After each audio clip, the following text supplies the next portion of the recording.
बहुजन power में आज हमारे साथ सतीश बौद्ध हैं। सतीश बौद्ध के बारे में मैं आपको बता दूं कि क्वालिफाइड होने के साथ साथ, क्वालिफाइड की मैंने बात की है तो जाहिर है कि इनकी कुछ जो डिग्रियां हैं उनका भी जिक्र ज़रूर होना चाहिए। एमकॉम किया है, डीआईएम किया है, पीजीडीआईएम किया है, उसके अलावा एमबीए किया है और एक बड़ी फहरिस्त है। मैं इस बारे में ज़्यादा जानकारी इसलिए नहीं दे पा रहा हूँ क्योंकि मैं लिख नहीं पाया उतना जितना वो बता रहे थे। तो डिग्रियों की बात करें तो क्वालिफाइड हैं और साथ ही एक बड़ा आंदोलन चला रहे हैं। आपने बहुत आंदोलन के बारे में सुना होगा, लेकिन वो आंदोलन होते हैं, हम कह सकते हैं कि तारीख बतारीख होते हैं और फिर ख़त्म हो जाते हैं। लेकिन ये पहला ऐसा आंदोलन है जो एक संगठन के रूप में चल रहा है। इसका नाम है लोकतंत्र बचाओ जन आंदोलन। सतीश बौद्ध इस वक्त मेरे साथ हैं। कई बड़े मामलों पर लगातार आवाज़ उठाते रहे हैं। बहुजन समाज की वो तमाम मुद्दे जो पीछे भी उठते रहे हैं और शायद आगे भी उठेंगे, तो उन पर भी वो ज़रूर एक बड़ा बोलबाला रखेंगे।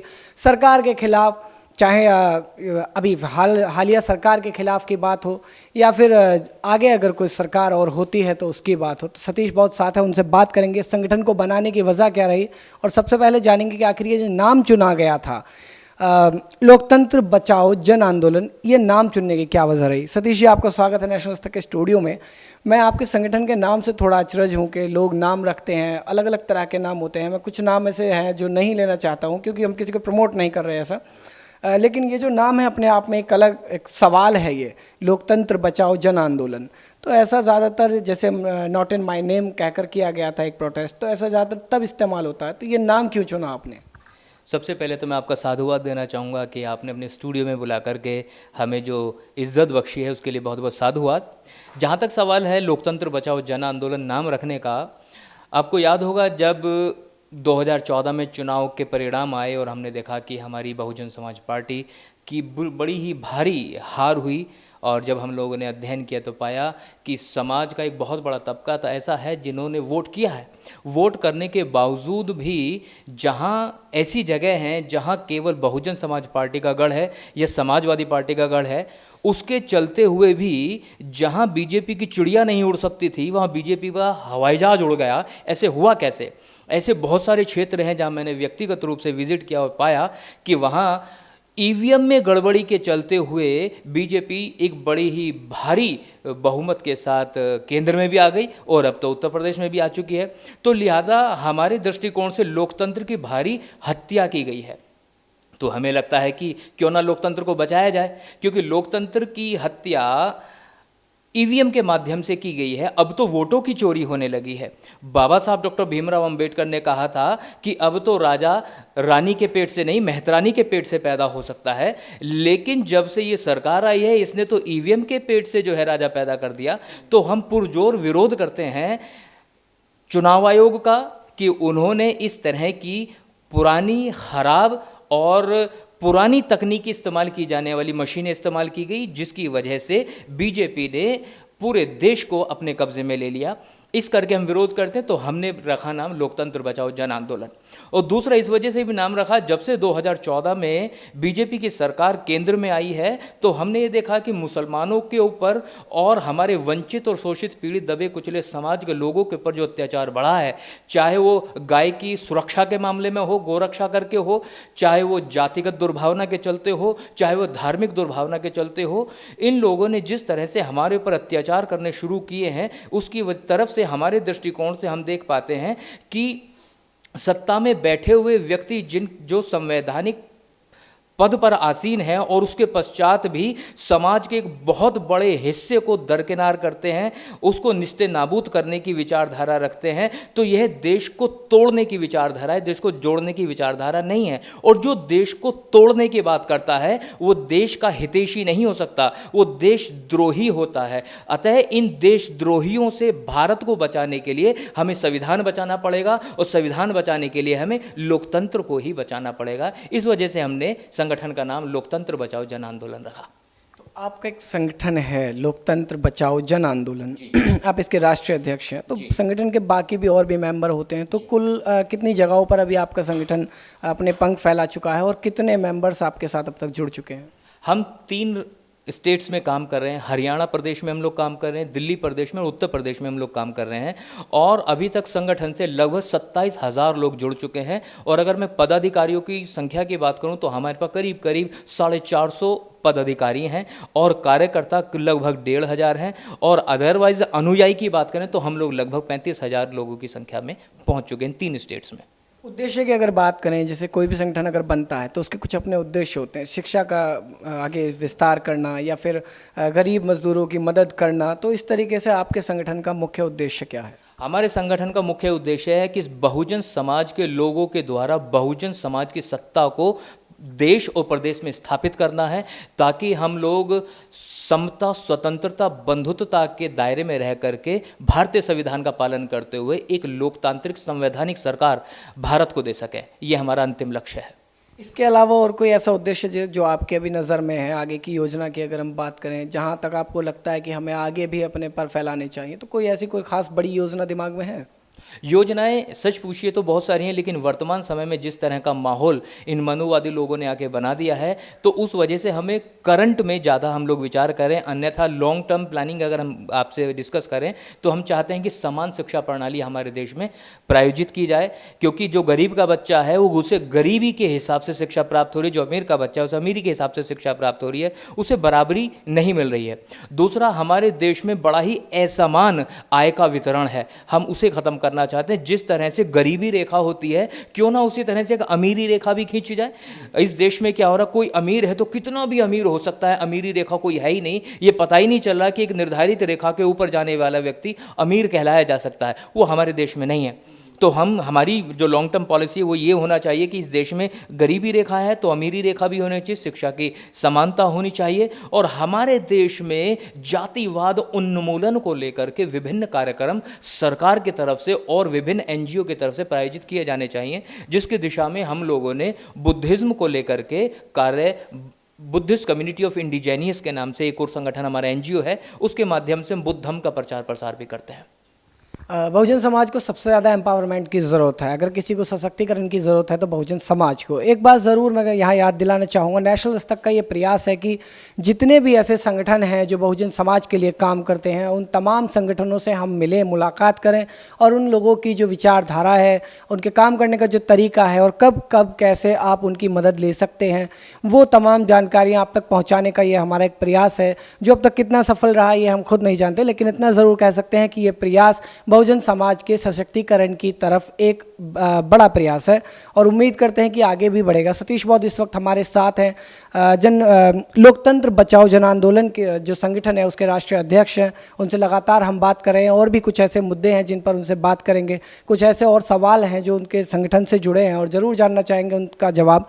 सतीश जी, ये जानना चाहूँगा कि फंडिंग की मैं बात करूंगा, जब कोई संगठन बनाया जाता है उसके पदाधिकारी भी नियुक्त किए जाते हैं और फिर जिम्मेदारियां बढ़ जाती हैं, कुछ सांस्कृतिक कार्यक्रम कराने की या किसी भी तरह की सोशल एक्टिविटी ज़रूरी हो जाती है लाइमलाइट में बने रहने के लिए और एक चेतना जगाने के लिए। तो जब इस तरह के कोई भी प्रोग्राम आप लोग करते हैं तो वो फंड कहाँ से जुटाते हैं आप लोग? ये बड़ा अच्छा सवाल किया, क्योंकि बिना फंड के कोई भी कार्यक्रम करना संभव नहीं होता है। फंड के लिए हमारी जो टीम के लोग हैं अपनी जेब से, अपनी गाड़ी कमाई से वो पैसा इकट्ठा करते हैं और अपनी जेब से पैसा लगा करके हम कार्यक्रम को अमलीय जामा पहनाते हैं। हमें कहीं से कोई मदद नहीं है आर्थिक रूप से, कोई राजनीतिक पार्टी हमें मदद नहीं कर रही, कोई एनजीओ हमें मदद नहीं कर रहा, कोई व्यापारिक घराना हमें मदद नहीं करता, लेकिन हमारे जो बहुजन समाज के बेचारे दुर्बल और कमज़ोर परिवार से लोग आते हैं, वही लोग अपनी जेब से पैसा निकालते हैं और हम कार्यक्रम में लगाते हैं। लेकिन एक बड़ी अच्छी चीज़ हमारी ये है कि जब भी कार्यक्रम हम करने जाते हैं तो उसका बजट हमारे पास क्लियर होता है कि हमें कितना कार्यक्रम करना है, कितना बड़ा करना है, उसमें बजट कितना होगा। तो बड़े ही संक्षेप में हम लोग कार्यक्रम को समाप्त करना चाहते हैं, लेकिन उसका रिजल्ट बड़ा होना चाहिए। हम बजट को बहुत कंट्रोल करके चलते हैं, क्योंकि हम लोग अपनी जेब से लगा रहे होते हैं, कहीं से हमारे पास मदद नहीं है। अच्छा, अगर सक्सेस की बात करूँ, कोई अचीवमेंट ऐसा रहा है जब आप जिस पल को याद करके आपको लगता है कि संगठन बनाना एक सफल प्रयास रहा, तो ऐसा कुछ कभी गुजरा है पुराने वक्त में जब आपको लगा कि ये मेरा एक सार्थक प्रयास था, कामयाब रहा? ऐसे बहुत सारे पल मेरी ज़िंदगी में आए, पर क्योंकि आज मैं आपके स्टूडियो में बैठा हूं तो अभी से संबंधित बताना चाहूँगा कि बिल्कुल अभी अभी मैंने यूट्यूब पर देखा, जो आपने मेरी वीडियो अपलोड की थी अपने पोर्टल पर, उसे 1,76,000 लोग अभी तक देख चुके हैं और अभी केवल 1.5 महीना हुआ है। तो ये पल मेरे लिए बड़ा ही सुखदायी रहा कि लोगों ने सतीश बौद्ध और लोकतंत्र बचाओ जन आंदोलन की विचारधारा को पसंद किया। और नेशनल दस्तक का मैं विशेष रूप से धन्यवाद दूंगा कि उसने जो है हमारी वीडियो को अपने पोर्टल पर डालकर लोगों तक पहुंचाने का काम किया। अच्छा, जिस तरीके से अभी कुछ दलित एट्रोसिटीज़ हुई, सहारनपुर का मामला हुआ, उन जगहों पर जाकर आपका संगठन कुछ काम करता है राहत कार्य की अगर हम बात करें तो किस हद तक और किस तरीके से काम किया जाता है? जहाँ तक सवाल सहारनपुर में हुई घटना का है तो उससे मैं बड़ा ही क्षुब्ध हूँ, बड़ा दुखी हूँ और थोड़ा मार्मिक भी हूँ। कई बार सोचता हूँ तो आंखों में आंसू भी आ जाते हैं। वो इसलिए आ जाते हैं क्योंकि मैं जब व्यक्तिगत रूप से शब्बीरपुर गांव पहुंचा तो मैंने देखा कि मेरी माताओं बहनों के ऊपर जो अत्याचार हुआ, जिस तरह से उनको मारा गया, पीटा गया, घरों में आग लगा दी गई, जो निर्दयता का नंगा नाच हो सकता था वो उन्होंने जब अपनी ज़बान से बताते बताते आंखें डब आ गई, आंखें नम हो गई, आंखों से आंसू बहने लगे। रोती हुई माँ कहने लगी कि मुझे मेरे बच्चे 3 दिन के बाद मिले और 3 दिन तक मेरे बच्चे कहीं खेत में जाके छुपे हुए थे, क्योंकि उन्हें इस बात का खतरा था, इस बात का डर था कि नंगी तलवारों को लेकर आए हुए राजपूत घराने के लोग कहीं उनका सर धड़ से अलग ना कर दें। और यह विपदा जब मैंने सुनी तो यकीन जानिए आज भी सोचता हूँ तो आंखें डब आ जाती हैं। समाज के लोगों ने बहुत काम किया, समाज के लोग चाहते थे वहाँ जाकर जो है उन्हें मदद पहुँचाई जाए, लेकिन मैं खुश नहीं हूँ उन दलालों से, उन लोगों से जो बीच में जिन्होंने समाज के नाम पर शब्बीरपुर में मदद करने के नाम पर करोड़ों रुपए इकट्ठे किए, लेकिन करोड़ों रुपए शब्बीरपुर तक नहीं पहुँच पाए क्योंकि मैं व्यक्तिगत रूप से मिल के आया हूँ। बड़ा दुखी हुआ, लेकिन फिर भी अपने स्तर पे हम जितना कर सकते थे, मेरी टीम के साथियों ने 2-2 किलो चावल और 1-1 किलो दाल का पैकेट बनाकर हम लोगों ने 70 परिवारों में डिस्ट्रीब्यूट करवाया। भाई ये हमारी क्षमता थी और अपनी जेब से हम इतना ही कर पाए क्योंकि हमारे पास सरकारी मदद नहीं थी और एनजीओ की कोई मदद नहीं थी। हम लोगों ने अपनी जेब से ये काम किया। बात ये नहीं है कि आप क्या दे रहे हैं, बात ये है कि आप क्यों दे रहे हैं, आप किस स्वार्थ के साथ दे रहे हैं या निस्वार्थ दे रहे हैं, ये बहुत बड़ा सवाल होता है। बहुजन समाज के लोगों को एक चीज़ ज़रूर समझनी चाहिए कि संगठन तो बहुत बन रहे हैं और दावा भी किया जा रहा है कि वो बहुजन समाज के लिए काम करेंगे और करने की बात भी की जा रही है, लेकिन असल में उस समाज के लिए काम करता कौन है ये भी देखने और समझने की बहुत ज़्यादा ज़रूरत है बहुजन समाज के लोगों को। क्योंकि अगर उत्थान की बात है तो ये उत्थान तभी मुमकिन है जब आप सही इंसान की परख करना सीख जाएंगे और आपको ये मालूम रहेगा कि कौन आपका हितैषी है और कौन आपका दुश्मन है। सतीश बौद्ध इस वक्त मेरे साथ हैं, लोकतंत्र बचाओ जन आंदोलन के जो संगठन है उसके राष्ट्रीय अध्यक्ष हैं। उनसे लगातार हम बात कर रहे हैं। आखिरी 2 सवाल मैं उनसे और ज़रूर करूँगा, उनके जवाब ज़रूर लूँगा। 2 सवाल ऐसे हैं जिन पर मैं ख़ास तौर पर आपकी राय जानना चाहूँगा। पहला तो यह है कि अभी हमें ज़रूरत है, बहुजन समाज को ज़रूरत है सशक्तिकरण की, लेकिन वहीं एक दूसरी कम्युनिटी और भी है, मुस्लिम समुदाय। मुस्लिम समुदाय को लेकर आपके क्या विचार हैं? क्या वो भी आपके संगठन के दायरे में आते हैं मदद की अगर बात करें तो? बिल्कुल, आपने बड़ा ही जेन्युइन क्वेश्चन किया और इसमें मैं ज़रूर प्रकाश डालना चाहूँगा क्योंकि केवल हमारा वंचित समाज ही परेशान नहीं है। आज इन मनुवादी सरकार के आ जाने की वजह से सबसे ज़्यादा जो प्रभावित हो रहे हैं वंचित समाज के साथ साथ वो मुस्लिम समाज के लोग ही हैं। मैं पिछले गत वर्षों में हुई घटनाओं का हवाला देते हुए आपसे बात करना चाहूँगा कि 2014 में जैसे ही सरकार बनी, सरकार बनने के कुछ वक्त पश्चात ही आपने देखा कि गुजरात में ऊना कांड हुआ।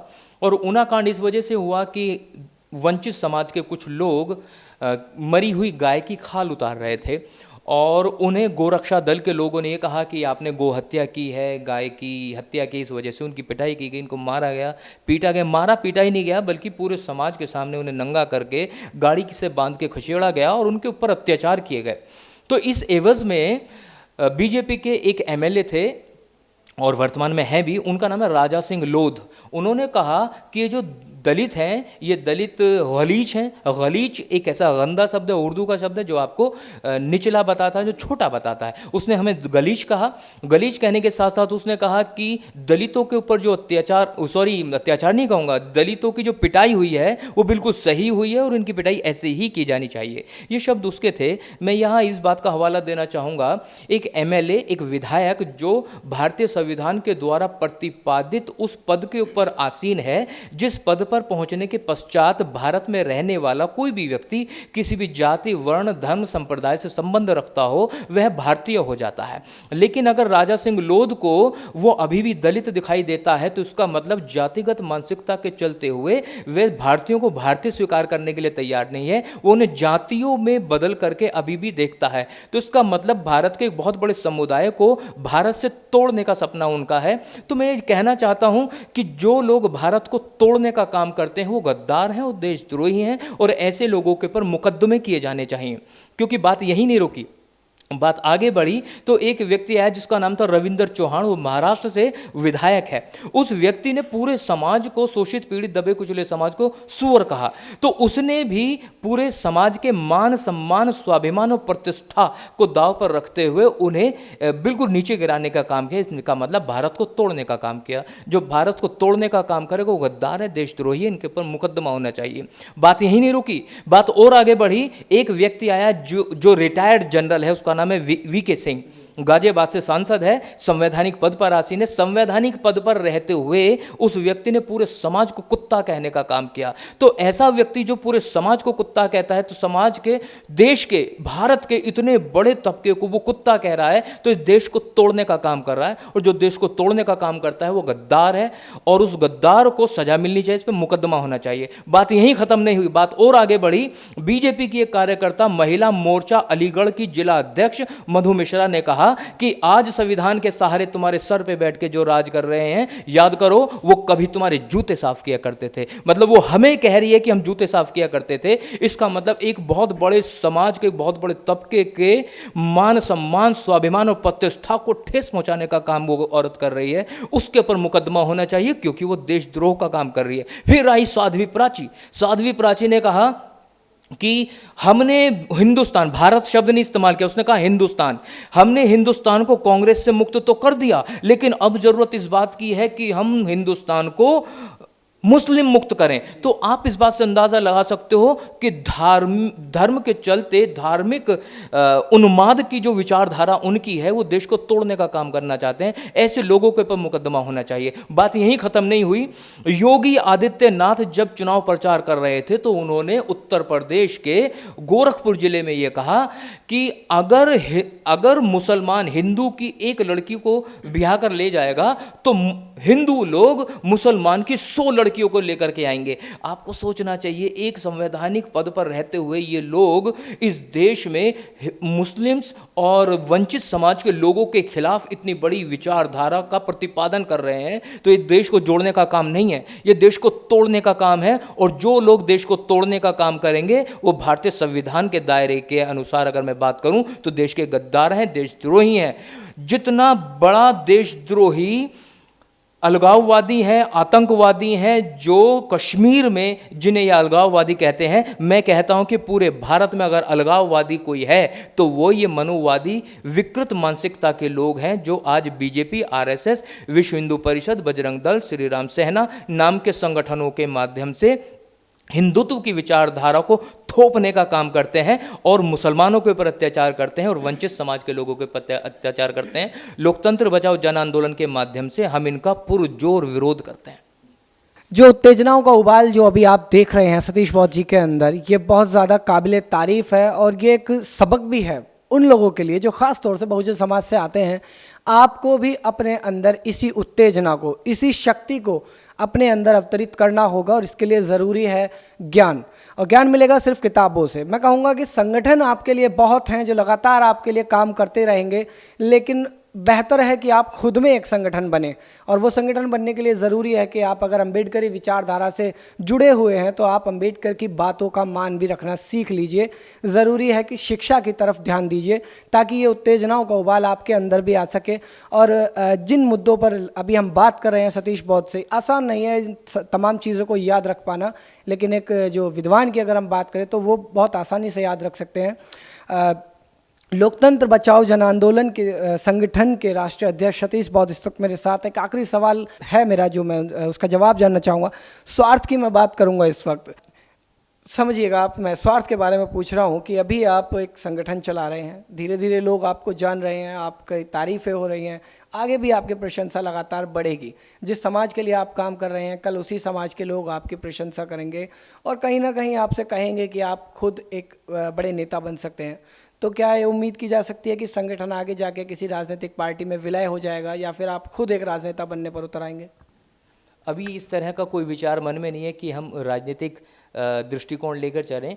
हमारे समाज की पहले से एक पार्टी है जिसका नाम बहुजन समाज पार्टी है, और हमारा जो जन आंदोलन है वो मनुवादी विचारधारा के खिलाफ है, और मनुवादी विचारधारा के खिलाफ ही हम इस जन आंदोलन को जारी रखेंगे। और राजनीतिक दृष्टिकोण अभी नहीं बनाया है हम लोगों ने, बट यस, हम लोग जो काम कर रहे हैं वो कहीं ना कहीं प्रत्यक्ष या अप्रत्यक्ष रूप से बहन कुमारी मायावती जी के ही वोट बैंक को बढ़ाने का काम कर रहे हैं। लेकिन इस बीच में एक बात ये भी है ना कि मान्यवर कांशीराम ने जिस पार्टी को बनाया था, मायावती तो डीएम बनना चाहती थी, सीएम कभी बनना नहीं चाहती थी, लेकिन जब मान्यवर कांशीराम ने उनको प्रोत्साहित किया तो आज वो सीएम भी बनी है। तो ऐसा कल भी आपके साथ भी हो सकता है कि लोग आपको बोलेंगे डीएम नहीं, सीएम बनने के बारे में सोचो, संगठन के अध्यक्ष नहीं, प्रदेश के अध्यक्ष बनने के बारे में सोचो।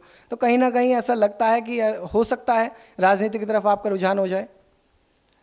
ये भविष्य के गर्भ में क्या छिपा है वो आप भी नहीं जानते, मैं भी नहीं जानता। बस अभी मन केवल काम करने का है। बस उद्देश्य ये है कि किसी तरह से ये जो मनुवादी ताकतें मजबूत हो गई हैं, इनके खिलाफ एक बहुत बड़ा आंदोलन छेड़ा जाए, ताकि इन्हें ये समझाया जाए कि हम भी हैं इस देश में, हम भी भारतीय हैं, हम भी जीना चाहते हैं, हमारा भी मान सम्मान स्वाभिमान है। अगर आपको लगता है कि हम आपके साथ एडजस्ट नहीं कर पा रहे हैं, आप बड़ी जात के हो और हमें आप छोटी जात का मान के हमेशा ट्रीट करते हो, तो एक काम करो ना यार, अपना हिंदुस्तान आप ले लो, हमारा भारत हमें दे दो।